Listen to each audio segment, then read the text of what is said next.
My dear students, today it is your first class of biology. Myself, K.C. Bhushan, starting your first class, first period in form of the chapter cell. At first, we have to know that what is cell. The most common definition of a cell may be that cell is a fundamental unit of life. In major sense, we can say that cell may be a structural, functional and hereditable unit of life. A cell provides body design.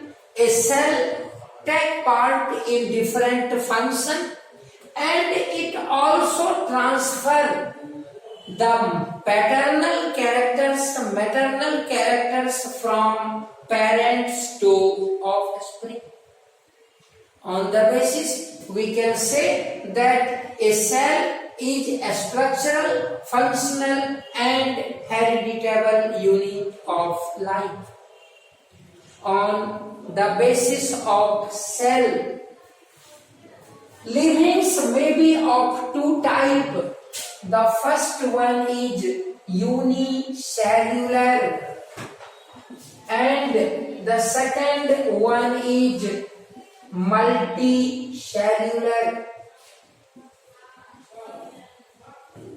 When the body of an organism is made up of single cell, then termed as unicellular, whereas when the body of an organism is made up of more than two cells or many cells, then they are termed as multicellular organism. Therefore, the organism may be of two types on the basis of number of cells. It may be unicellular, it may be multicellular. Unicellular have single cell, multicellular have many cells. Some of the common examples of unicellular organisms are amoeba, paramecium, euglena, chlamydomonas, yeast and bacteria. These are the examples of some unicellular organisms. The other organisms except unicellular comes under multicellular organism. For example, human beings, frogs and all the vertebrates come under multicellular organisms. In unicellular organism, there is no division of labor, while in multicellular organism, each work is performed by different type of organs and organ systems. इस प्रकार से आपने यहाँ देखा कि दो प्रकार के ऑर्गेनिज्म हो सकते हैं, होते हैं, एक यूनिसेलुलर और दूसरा हो गया मल्टीसेलुलर। यूनिसेलुलर के एग्जांपल में आपने देखा कि amoeba, paramecium, Euglena, Chlamydomonas, bacteria, ये सब यूनिसेलुलर में आता है, क्योंकि इसका शरीर एक सिंगल सेल का बना होता है, जबकि मल्टी सेलुलर में ऐसी बातें नहीं होती है। यहाँ पर बहुत सारे सेल पाए जाते हैं टिश्यू के रूप में, टिश्यू सिस्टम के रूप में, ऑर्गन्स ऑर्गन सिस्टम के रूप में। तो सेल फंडामेंटल यूनिट है लाइफ का। सेल स्ट्रक्चरल, फंक्शनल और हेरिडिटेबल यूनिट माना गया है जीवों के शरीर का।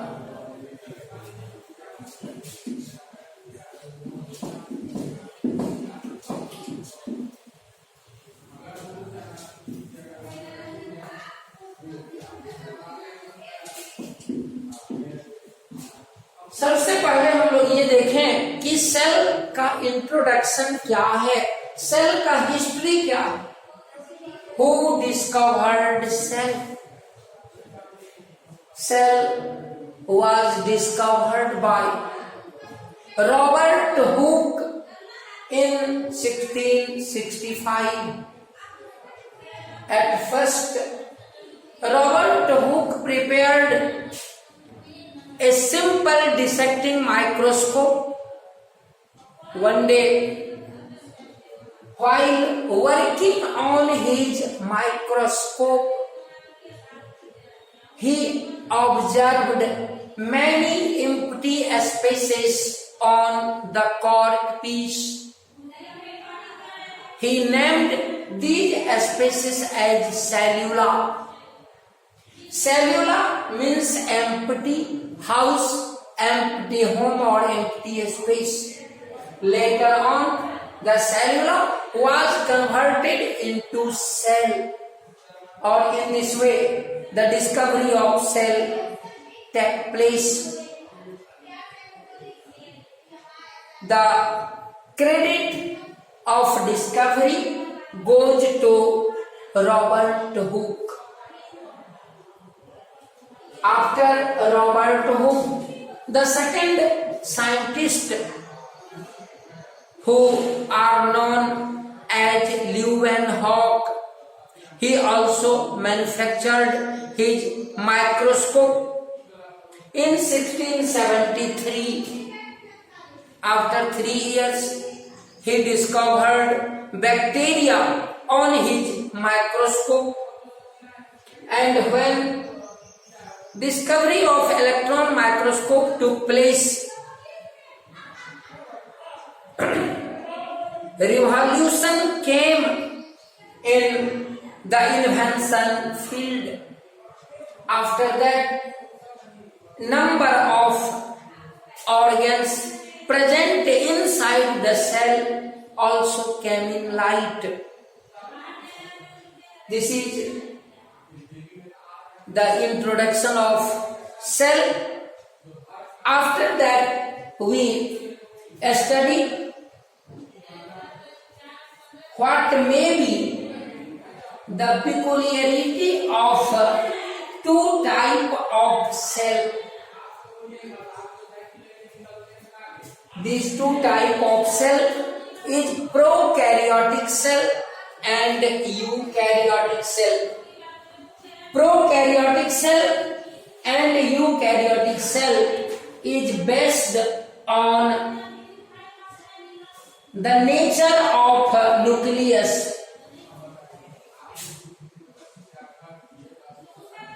Prokaryotic cell.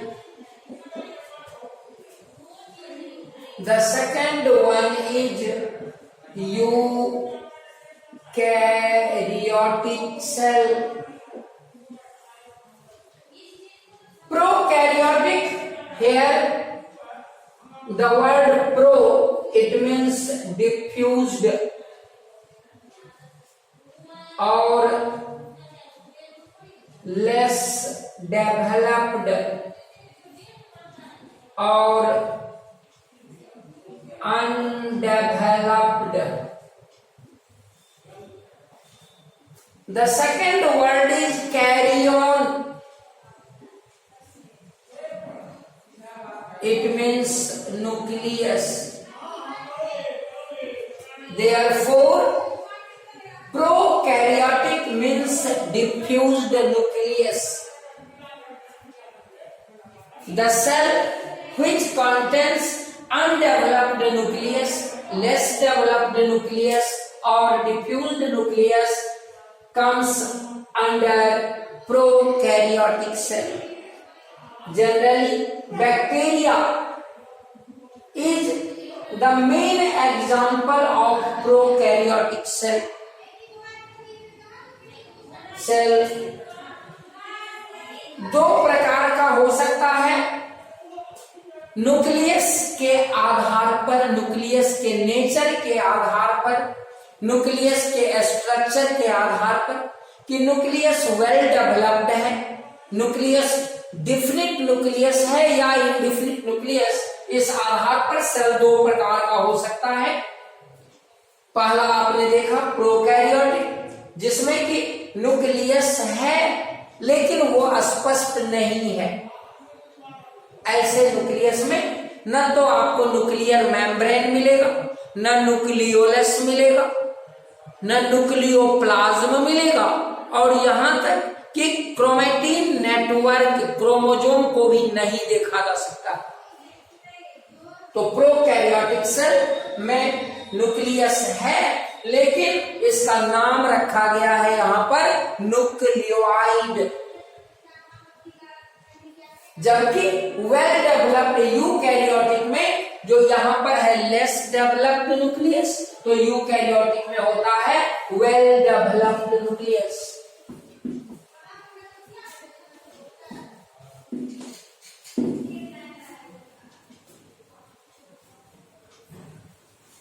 यूकैरियोटिक का एग्जाम्पल, सबसे कॉमन एग्जाम्पल यदि आप ले सकते हैं तो वह है आपका अमीबा, जिसमें कि न्यूक्लियस का each and every parts organ is clear in a cell. A common word is also famous, this word is cell organelle. एक है सेल ऑर्गन और दूसरा है सेल ऑर्गेनल। आखिर क्या डिफरेंस है कि सेल ऑर्गन क्या है और सेल ऑर्गेनल क्या है? तो ऑर्गन और ऑर्गेनल में मेजर डिफरेंस ये है कि membrane bounded organs comes under cell organelle. वैसा ऑर्गन जिसका अपना मेम्ब्रेन होता है, जिसका अपना आउटर बाउंड्री होता है, तो उसे हम ऑर्गेनल कहते हैं। जैसे nucleus, mitochondria, endoplasmic reticulum, lysosome, तो ये सब जो है सो सेल ऑर्गेनल्स में आता है। जबकि ऐसे और भी ऑर्गन हैं जिनका अपना मेम्ब्रेन नहीं है लेकिन वो सेल के अंदर है, तो उसे सेल ऑर्गन के नाम से जाना जा सकता है। तो इस प्रकार से आपने देखा कि ऑर्गन क्या है और ऑर्गेनल क्या है। जिसका अपना मेम्ब्रेन होगा वो ऑर्गेनल होगा, जिसका मेम्ब्रेन नहीं होगा उसको हम सिंपली ऑर्गन के नाम से जानेंगे। तो सेल के अंदर जो है सो ये होता है। अब आइए सेल का दो जो है, सेल के अंदर यदि हम देखें तो दो पार्ट देखा जा सकता है। The one is liquid part and the other is solid part. In liquid part, there is cytoplasm. The solid parts may be its organs and organelles. तो सेल का दो पार्ट होता है, एक लिक्विड पार्ट जिसमें कि साइटोप्लाज्म है, आप इसे प्रोटोप्लाज्म भी कह सकते हैं। जो लिक्विड से न्यूक्लियस के अंदर होता है उसे न्यूक्लियोप्लाज्म कहते हैं, जबकि न्यूक्लियस से बाहर वाले को हम कहेंगे साइटोप्लाज्म। और न्यूक्लियस और साइटोप्लाज्म दोनों को यदि आप मिला देते हैं तो उसे कहेंगे प्रोटोप्लाज्म। जिस प्रोटोप्लाज्म का डिस्कवरी पुरकिंजे नामक साइंटिस्ट ने किया था, और यह बताया था कि it is the physical basis of a cell. Without protoplasm a cell cannot survive, it will die. प्रत्येक कोशिका के अंदर एक जीवित पदार्थ पाया जाता है जिसे हम प्रोटोप्लाज्म कहते हैं। यह कोशिका का आधार है। यदि ये नहीं है तो इसके बिना कोशिका की मृत्यु हो जाएगी और कोशिका जो है जीवित नहीं रह सकती। प्रोकैरियोटिक सेल में न्यूक्लियोलस एब्सेंट होता है, जबकि यूकैरियोटिक में न्यूक्लियोलस प्रेजेंट होता है। प्रोकैरियोटिक में एक सिंगल क्रोमोसोम होता है, जबकि यूकैरियोट में क्रोमोसोम की संख्या एक से अधिक होती है। और सबसे बड़ी बात ये कि प्रोकैरियोट में जो सेल ऑर्गेनल्स है वह एब्सेंट होता है, जबकि यूकैरियोटिक में यह पाया जाता है। प्रोकैरियोटिक की एक और विशेषता होती है कि रिप्रोडक्शन जो है वह सेल डिवीजन के द्वारा होता है, और वो सेल डिवीजन फिशन बडिंग के द्वारा होता है। अर्थात आप कह सकते हैं कि इसमें माइटोसिस की क्रिया नहीं होती।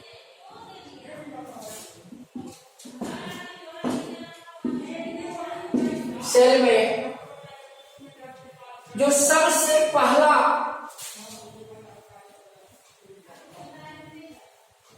फैक्ट है वो ये कि सेल को स्मॉलेस्ट के आधार पर, लार्जेस्ट के आधार पर, लॉन्गेस्ट के आधार पर भी बांटा गया। जैसे smallest cell, smallest cell PPLO, P pleuro, pneumonia, like organism. In short form, you can say it as mycoplasma। ये आपका स्मॉलेस्ट सेल है, मतलब कि इससे और छोटा सेल अब नहीं है। सबसे छोटा सेल PPLO, पूरा नाम ल्यूरो न्यूमोनिया लाइक ऑर्गेनिज्म, और इसका बेस्ट एग्जांपल माइकोप्लाज्मा रखा गया। दूसरा लार्जेस्ट सेल, शेप के आधार पर सबसे लार्जेस्ट भी हो सकता है, और इसमें आपने जरूर पढ़ा होगा ऑस्ट्रिच एग। ये सबसे लार्जेस्ट सेल माना गया है। जबकि एक तीसरा सेल भी है जिसको हम कहते हैं लॉन्गेस्ट सेल,